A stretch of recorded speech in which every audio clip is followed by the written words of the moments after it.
එහෙනම් හායි කියනවා ඔයාලා හැමෝටම. ඔන්න මම අදත් ආවා මගේ අලුත්ම වීඩියෝ එකත් එක්ක. එහෙනම් අද මුලින්ම ඔයාලා හැමෝටම තෑන්ක්ස් කරන්න ඕනේ.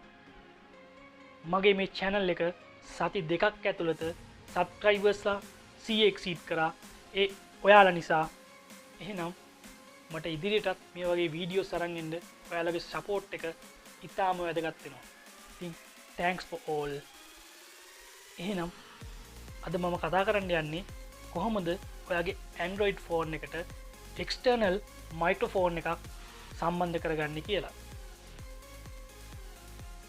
එන්න මේ වීඩියෝ එක ඔයා YouTube channel එක පටන් ගන්න හිතාගෙන ඉන්නවා නම් හරි දැනටමත් ඔයා YouTube channel එක පටන් ගන්න තියෙනවා නම් හරි මෙන්න මේ වීඩියෝ එක වැදගත් වෙන්න පුළුවන්.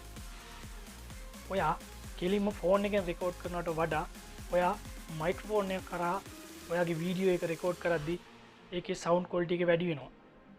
අන්න ඒ සවුන්ඩ් ක්වොලිටි මත ඔයාගේ වීඩියෝ එකේ ක්වොලිටියත් රඳා පවතිනවා. අන්න ඒ නිසා තමයි එක්ස්ටර්නල් මයික්‍රොෆෝන් එකක් පාවිච්චි කරන්න කියන්නේ. මම මේ දැන් කතා කරන්නේ මගේ එක්ස්ටර්නල් මයික්‍රොෆෝන් එක මගේ. එහෙනම් මම මේ දැන් කතා කරන දේවල් රෙකෝඩ් වෙන්නේ මගේ ෆෝන් එකේ තියෙන මයික්‍රොෆෝන් එක මගේ. එහෙනම් අපි දැන් වීඩියෝ එක බලමු.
මෙන්න මේ වීඩියෝ එක බලලා වැදගත් යමක් ඉගෙන ගත්තා නම් මෙන්න මේ පහළ තියෙන subscribe button එක press කරන්න.